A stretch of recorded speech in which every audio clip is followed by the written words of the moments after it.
Okay, this is my third attempt to film this video.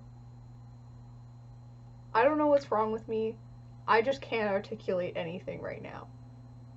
So let's just give it one more try. So hello YouTube, my name is Marie. Today I'm going to talk about the first 15 episodes of the recently concluded Chinese drama, Rise of the Phoenixes.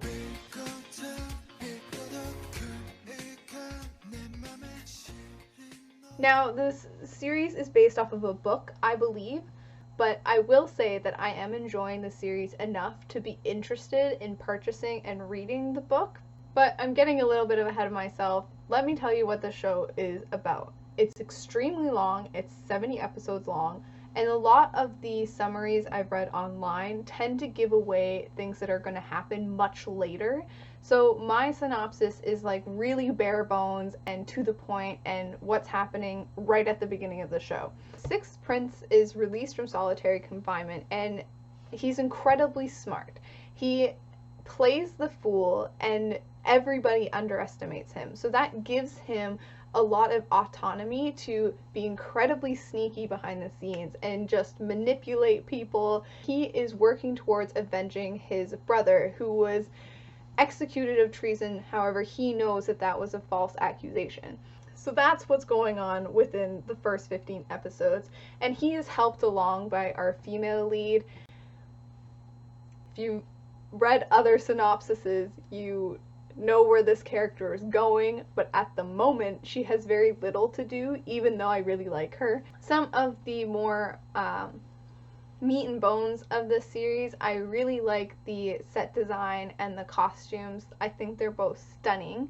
However, it's super unfortunate that the directing, the overall cinematography, and the editing, it's incredibly bland and stale, and it does absolutely nothing to enhance the long, drawn-out scenes of dialogue that dominate this show. 99.9% conversations, two characters talking to one another. And while I think a lot of the conversations are interesting, people are gonna get bored and they're gonna tune out because the directing and the cinematography and the editing and everything I just said, because it's not giving you anything visually engaging to look at. Out of the 15 episodes that I've watched, there's only 2 scenes that I can pinpoint that I'm like, oh, that was some really powerful visual storytelling. You know, kind of hints to me that the director might not be very experienced, or he just might not have a good sense of how he wants to tell this story. I'll reiterate, there's a lack of action in this show, and that's a problem. Another problem is, at least that I found, was that I have no bearings within this world. I don't know where things are, I don't know anything. Like, I feel very adrift within this series, and I think that they must have realized that because later on in those 15 episodes, maybe the last, like, 2 or 3, they start doing more establishing shots.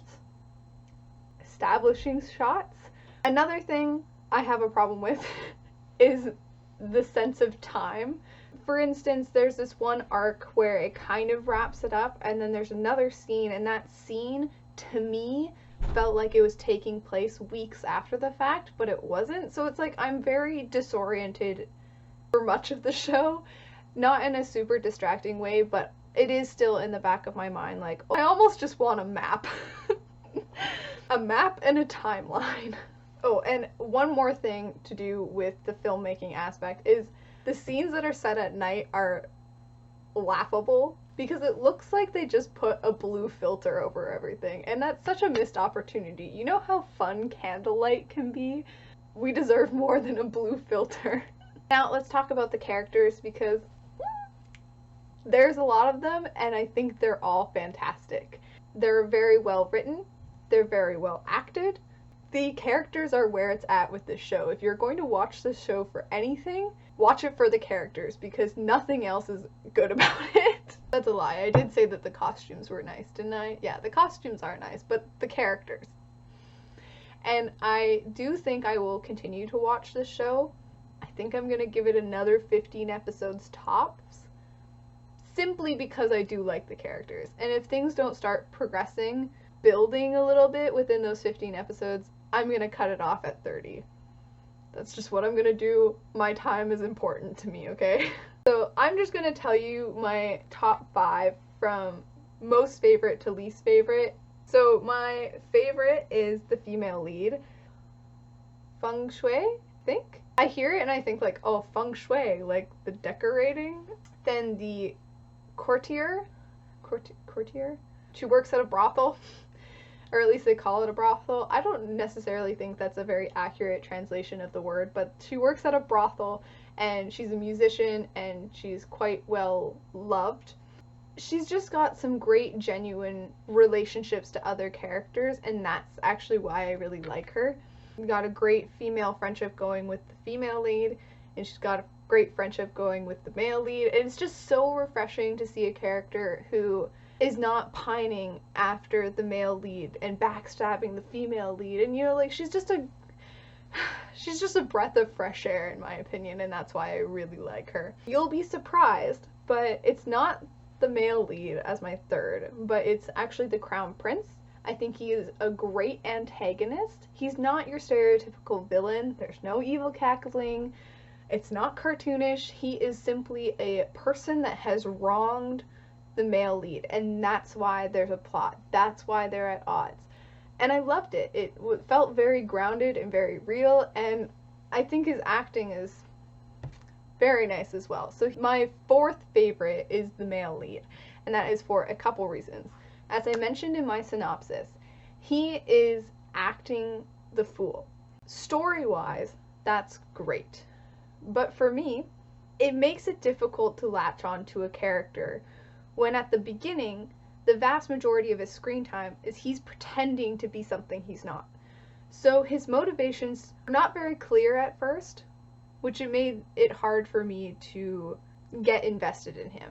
Secondly, his acting, I'm not all that into what he's doing. He moves his eyebrows in weird freaking ways, and it's extremely distracting. My fifth favorite is the headmaster. He's incredibly sneaky. He is in line with our male lead, the prince. He is like the prince's #1 guy. He has a lot of connections to the other royalty and is able to go around and plant these seeds of doubt. Oh, I loved it. He's also got some great interactions with the female lead to do with riddles and like being outsmarted and all that sort of stuff. So I really enjoyed his character. And I'm gonna throw in a bonus one. I know I said 5, but I just thought of another one, and that is the mother of the female lead. And between the two of them, between the mother and the female lead, is one of my favorite scenes within the entire series thus far. And that is when the mother makes the female lead swear an oath. So the female lead swore not to do something, and if she did, her mother would never be reincarnated and her soul would never find peace and never find rest. Their acting was incredibly powerful, and you could tell, regardless of what you believe spiritually, you can tell that what they were swearing upon meant a lot to them and was like a huge deal to the characters, and thus it made it a big deal to me. That scene was incredible. I'm going to continue. I do recommend this show if you want some great characters, especially some great female characters. If you noticed, 3 out of the 6 of my favorite characters were women because they're dynamic people, not like tribes and empires. Dear God. For me, have a good day, have a good night, bye! I think I've said everything. That was incredibly difficult. If I edit this and I'm not happy with it, I'm not posting it. I'll just try again tomorrow, because that was my 4th time trying to film this video. And oh my God. My brain's melting. I don't know what's wrong with me.